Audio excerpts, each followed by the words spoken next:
इस क्वेश्चन में बोला जा रहा है कि use Euclid's division algorithm to find the HCF of 135 and 225।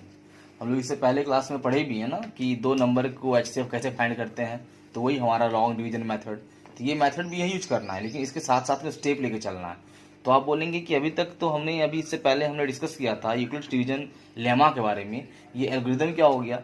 तो आपको बता दूं कि यूक्लिड्स डिवीजन एल्गोरिथम एक ऐसा टेक्निक है जिससे कि हम दो पॉजिटिव इंटीजर्स के एचसीएफ को फाइंड करते हैं। तो यहाँ पर हमारे पास में 135 और 225 दिया हुआ है ना। 225 हमारा बड़ा है, 135 छोटा है, यानी कि 225 को 135 से डिवाइड करेंगे। जब डिवाइड दे दिए तो क्वेश्चन में हमारा 1 बचेगा, रिमाइंडर हमारा 90 बचेगा। यहाँ हम एक स्टेप में लिखेंगे we divide 225 by 135 to get 1 as a quotient and 90 as a remainder. अब यहाँ पर देखेंगे रिमाइंडर हमारा 90 आया है, रिमाइंडर 0 नहीं आया। जब तक रिमाइंडर 0 नहीं आएगा तब तक हम इस स्टेप को बढ़ाते रहेंगे। तो यहाँ पर लिखेंगे so by Euclid's division lemma we get, हमें क्या मिल रहा है। तो जो डिविडेंड हमारा है ना 225, ये dividend equal to divisor into quotient plus remainder, that means 225 equal to 135 into 1 plus 90। ये रिमाइंडर हमारा 0 नहीं है, रिमाइंडर 0 नहीं है तो फिर इसको हम अगेन डिवाइड करेंगे। तो डिवाइड करने के लिए फिर क्या करेंगे हम इसमें कि जो हमारा रिमाइंडर है ना उसको फिर डिवाइजर बना लेंगे, और जो पहले डिवाइजर था वो हमारा आके डिविडेंड बन जाएगा। तो स्टेप 2 में फिर लिखेंगे कि so again we divide 135 by 90। तो फिर 135 को 90 से डिवाइड करते हैं, तो 1 टाइम्स में 90, हमारा रिमाइंडर 45 हो गया। फिर यहाँ पर वही लिखेंगे कि जब हम 135 को 90 से डिवाइड किए तो we get 1 as quotient and 45 as remainder यहाँ पर। तो फिर यूक्लिड्स डिवीजन लेमा में दिखाना होगा ना, तो लिखाएंगे यहाँ पर कि by Euclid's division lemma equal to 135, that means 135 equal to 90 into 1, 90 into 1 plus remainder हमारा 45। यहाँ लिखेंगे रिमाइंडर हमारा 0 नहीं है, तो since the remainder is not equal to 0। अब रिमाइंडर 0 नहीं है तो फिर एक स्टेप बढ़ेगा हमारा। फिर स्टेप में क्या करेंगे ना, जो हमारा 45 यहाँ रिमाइंडर बचा है वो डिवाइजर हो जाएगा, और जो इससे पहले के स्टेप में हमारा डिवाइजर था वो आके डिविडेंड बन जाएगा।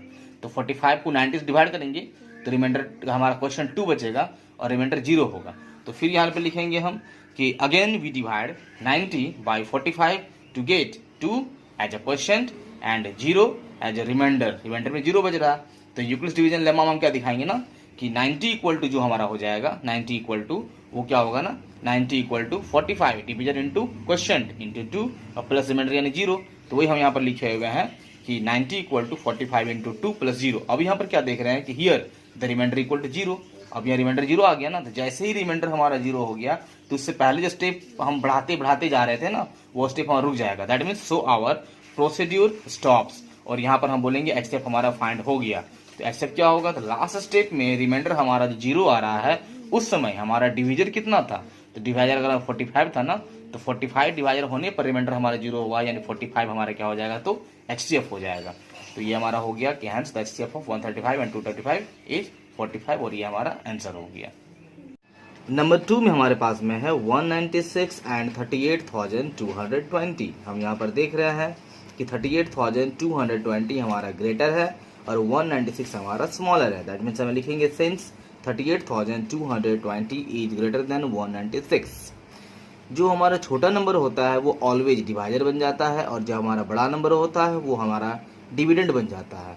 तो 196 से हम क्या करेंगे 38,220 को डिवाइड करेंगे।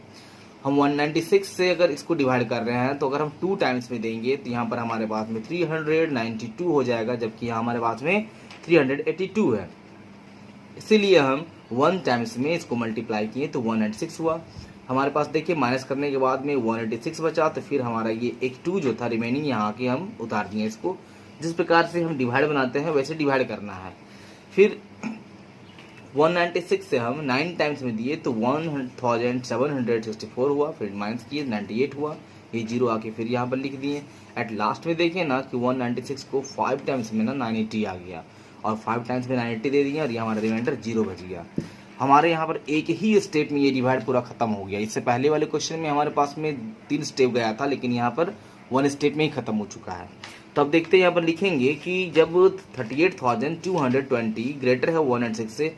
और एक बात स्टूडेंट्स की आपको स्टेप सीखना बहुत जरूरी है। अगर आप सिर्फ इसको सॉल्व करते हैं ना तो आपको स्टेप मार्किंग्स में हाफ मार्क्स ही मिलेगा, इसलिए पूरे स्टेप्स को लिखना बहुत ही जरूरी है।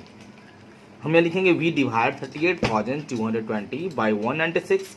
जब 38,220 को 196 से डिवाइड करते हैं टू गेट, तो हमें मिलता है 195 एज ए क्वेश्चन भी 195 मिलता है, और रिमाइंडर में हमें 0 मिल रहा है, that means and 0 as a remainder. तो जो हम जानते हैं so by Euclid's division lemma, Euclid's division lemma क्या कहता है कि dividend equal to divided into quotient plus remainder होता है। तो डिविडेंड यानी 38,220 इक्वल टू हमारा डिवाइडर 196 इंटू क्वोशिएंट 195 और प्लस रिमाइंडर हमारा 0 हो गया। यहाँ लिखेंगे हियर कि रिमाइंडर इक्वल टू हमारा 0 हो गया। अब रिमाइंडर अगर 0 हो गया तो हमारा स्टेप रुक गया, अब इसको डिवाइड कर सकते नहीं है, इसलिए हमारा एचसीएफ क्या होगा। तो जब रिमाइंडर हमारा 0 आया उस समय हमारा डिवाइडर क्या था, वही हमारा एचसीएफ होता है। तो 196 हमारा हो गया एचसीएफ, और ये हमारा आंसर हो गया। नंबर 3 में हमारे पास में है 867 एंड 255। हम यहाँ पर देख रहे हैं कि 867 बड़ा है और 255 छोटा है। सिंस यहाँ लिखेंगे कि 867 इज ग्रेटर देन 255। अब हमें पता है स्टूडेंट्स की जो बड़ा नंबर हमारा होता है वो डिविडेंड बनता है, और जो छोटा होता है वो हमारा डिवाइजर बनता है। इसीलिए हम यहाँ पर लिखे हैं कि वी डिवाइड 867 बाई 255, यानी 867 को 255 से डिवाइड कर दिए।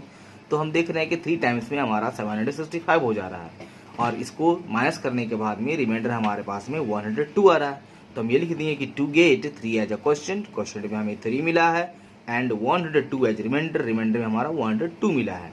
हम यूक्लिड्स डिवीजन लेमा की द्वारा देखेंगे, लिखेंगे so by Euclid's division lemma 867 जो हमारा डिविडेंड है वो equal to divisor into quotient यानी कि 255 इंटू 3 और प्लस हमारा हो गया रिमाइंडर, दैट मीन्स कि 102। अब यहाँ पर हम देख रहे हैं कि रिमाइंडर हमारा 0 के बराबर नहीं है, इसलिए हम लिख दिए हैं कि remainder is not equal to 0। जब रिमाइंडर 0 नहीं होता है तो हमारा अगला स्टेप फिर बढ़ेगा, दैट मीन्स कि अब हमारा जो है ये पहले जो हमारा डिवाइजर था 255 वो अब आके हमारा डिविडेंड हो जाएगा, और जो रिमाइंडर हमारा बचा 102 ये हमारा डिवाइजर हो जाएगा। तो नेक्स्ट स्टेप में हम लिखेंगे कि so again we divide 255 by 102। तो हम क्या करते हैं ना कि 255 को 102 से फिर डिवाइड करते हैं, तो 2 टाइम्स में दिए तो 204 हुआ, रिमाइंडर हमारा 51 बचा। हम यहाँ पर लिख दिए कि to get 2 as a quotient में हमें 2 मिला, एंड 51 एज ए रिमाइंडर में हमें 51 मिला है। बाय यूक्लिड्स डिवीजन लेमा क्या बोलेंगे कि 255 जो हमारा है यानी डिविडेंड जो हमारा है वो डिवाइजर इंटू क्वोशिएंट यानी कि 102 इंटू 2 और प्लस रिमाइंडर यानी प्लस हमारा 51 हुआ। अब यहाँ हम देख रहे हैं कि रिमाइंडर हमारा 0 नहीं हुआ है, तो हम यहाँ लिख देंगे कि here remainder is not equal to 0। अब रिमाइंडर अगर 0 हमारा नहीं हुआ है तो जो हमारा रिमाइंडर था ना वही हमारा डिवाइजर बन जाएगा, और इससे पहले जो हमारा डिवाइजर था वो हमारा के डिविडेंड बन जाएगा। दैट मीन्स हम फिर क्या करेंगे ना, लिखेंगे so again we divide 102 by 51। अब 102 को 51 से हम डिवाइड करते हैं, तो यहाँ देखिए कि 102 को हम 51 से डिवाइड कर रहे हैं तो 2 टाइम्स में हमारा 102 आ जा रहा है और रिमाइंडर हमारा 0 हो जा रहा है।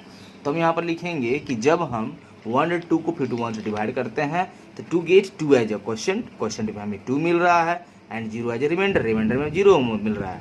बाय यूक्लिड्स डिवीजन लेमा, तो यूक्लिड्स डिवीजन लेमा हम क्या कहेंगे, हमारा डिविडेंड यानी 102 जो हमारा है वो डिवाइजर यानी 51 इंटू क्वेश्चन मीन्स 2 और प्लस रिमाइंडर यानी 0 है। अब यहाँ पर हम देख रहे हैं ना कि हियर रिमाइंडर इक्वल टू क्या हमारा हो गया 0।